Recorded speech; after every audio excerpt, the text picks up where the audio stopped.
काम करने की बोर्ड उतारी पहले सर संपर्क इतना लेट क्यों हो गया सर? 11 बजे बच्चा डूबा हुआ है। अब आप देख ही रहे हैं कि 150 से 100 किलोमीटर से हम लोग सफर कर आप गोरखपुर से आए सर? अरे सर आपको जिले पे भी तो है SDRF की टीम जिले पे भी तो है। काम नहीं करने देंगे। नहीं आप काम करिए, मना नहीं कर रहा हूँ। चलिए ठीक है। दोस्तों यहाँ देखा जा सकता है कि स्नान करने की प्रक्रिया में 5 बच्चे जो है गहरी नदी में जाने की वजह से डूबने लगे, जिसमें कि 3 बच्चों को बचाया जा सका और 2 बच्चे इसमें अभी डूब चुके हैं, जिनकी अभी तक कोई आता पता नहीं है। स्थानीय जो उत्तर प्रदेश राज्य प्रबंधन प्राधिकरण के द्वारा जो आपदा मित्र नियुक्त किए गए हैं, ये अभी 2 साथी जो है यहाँ मौजूद है और इन दोनों लोगों ने काफी खोजने का प्रयास किया, क्योंकि इनके पास संसाधन नहीं होने की वजह से साइड से और नाव जो छोटी नाव होती है उस नाव से इन्होंने खोजने का प्रयास किया, लेकिन अभी तक सफलता नहीं मिली है। अभी हमारे साथ स्थानीय समाजवादी पार्टी के 2 कद्दावर नेता हमारे साथ हैं, डॉक्टर PK राय जी और डॉक्टर उदय नारायण गुप्ता जी। हम इनसे भी जानने का प्रयास करें कि आखिर में मोदी जी और भारत सरकार की जो व्यवस्था है, जो आपदा प्रबंधन केंद्र हर जिले में बनाया गया है, किस लिए बनाया गया है। चूंकि घंटों हो गए लगातार SDM महोदय, CO महोदय और संबंधित अधिकारियों को कॉल जा चुका है, लेकिन अभी तक कोई भी SDRF या NDRF की टीम अभी नहीं पहुंची है। इसके संबंध में हम जानेंगे कि आखिर में व्यवस्था क्या है सरकार की। क्या कहेंगे सर आप?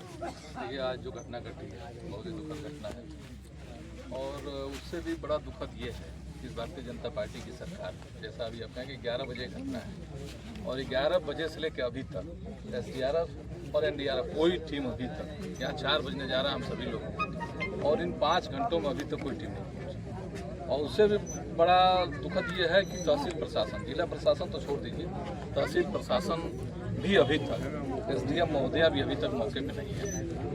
ये कितना दुखद है इस सरकार में कि 2 नौजवानों का, हालांकि कई 3 बच्चे भी बचा लिए गए, आप लोगों के द्वारा मेहनत करके यहाँ जो लोग कर रहे थे, आपदा मित्र हैं, आप लोगों के द्वारा बचाया गया। लेकिन आपने सही कहा कि आपदा मित्र हैं, सरकार केवल इनको एक गले में वो देती है, 1 रुपये इनको मानदेय और कोई संसाधन दूसरा नहीं दे रही है।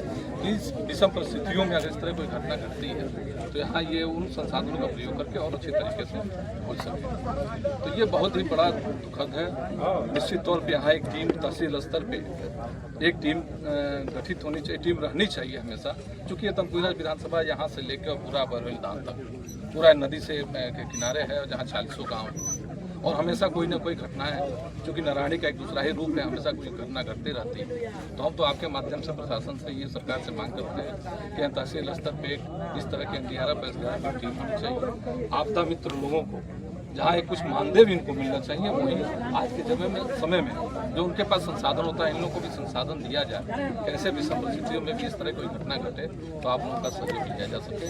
और प्रशासन के लोगों को भी मुझे लगता है पूरी तरह से संवेदनहीन सरकार है, संवेदनहीन प्रशासन के लोग हैं जो इस तरह घटना घटित होने के बाद भी मौके पर नहीं आते।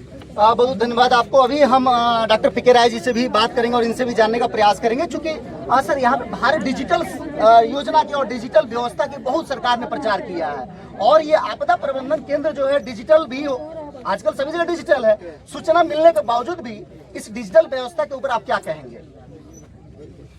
देखिए, इसके बारे जितनी भी निंदा की जाए कम है। सबसे पहले तो मैं वो जो बच्चे डूब गए, पता नहीं वो जिंदा हैं कि वो देहांत हो गया है, उनको नमन करता हूँ और उन भाइयों को भी सल्यूट करता हूँ जिन लोगों की तत्परता से 3 बच्चों को बचाया जा सके, जिसमें कि ये आपदा मित्र लोग हैं, आपदा कार्य, और जैसा कि बताया गया इन लोगों को केवल जो है एक वो सेफ्टी बेल्ट दिया गया है, जैकेट दे दिया गया है, सर्टिफिकेट दे दिया गया है, लेकिन किसी तरह का मानदेय नहीं दिया गया है। इसके बाद भी ये लोग काम कर रहे हैं, इनको मैं सैल्यूट करता हूँ। यहाँ पे स्थिति ये है कि मैं तो पिछले 30 सालों से देख रहा हूँ बंदे को और नदी को।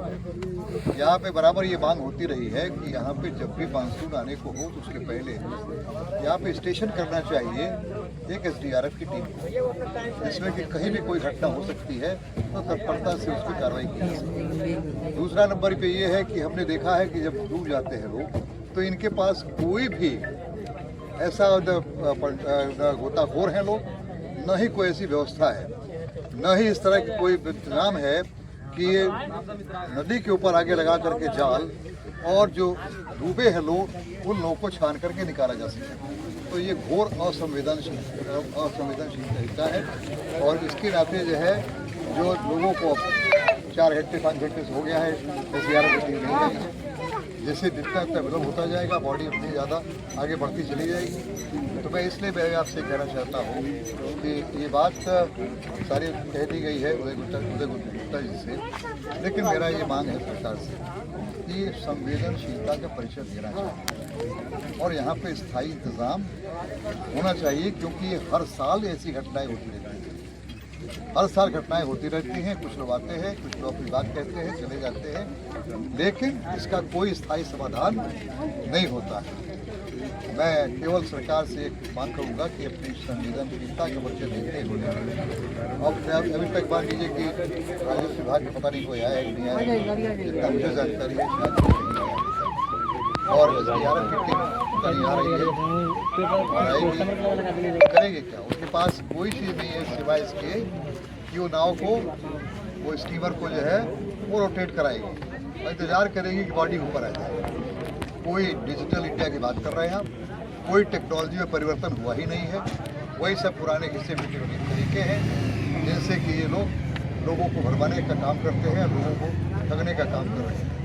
मैं इसलिए देश सरकार से, केंद्र सरकार से इस बात की मांग करता हूँ कि बड़ी गंडक नदी, नारायणी नदी बहुत ही डिसेप्टिव मतलब कि इसका कोई ठिकाना नहीं है कि कब किधर काटेगी या कब किधर काट के चली जाएगी।